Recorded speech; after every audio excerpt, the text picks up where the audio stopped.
ఏవండి, evening duty నుంచి ఇంటికి వచ్చేటప్పుడు కుదోలోన నగలు తీసుకురండి. రేపు ఫంక్షన్ కి వెళ్ళాలి కదా. అసలు వడ్డీ కలిపి 70,000 అయింది సార్.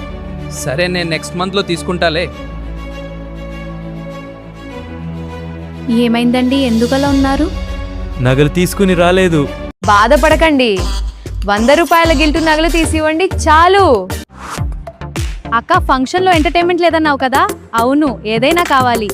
దొరికింది చూడు మనకు ఒక గొర్రె. ఇది ఓన్ హౌసా లేక రెంట్ హౌసా? రెంట్ హౌస్ లో ఉంటున్నాం. మీ పిల్లలు ఎక్కడ చదువుతున్నారు? గవర్నమెంట్ స్కూల్లో చదువుతున్నారు.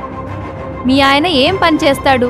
మా ఆయన కూలీ పని చేస్తాడు. మేం కోరినప్పుడంతా మా భర్తలు మాకు గోల్డ్ కొనిస్తారు తెలుసా? మా ఆయనే నిలువెత్తు బంగారం. ఇంకా నాకు బంగారం ఎందుకు?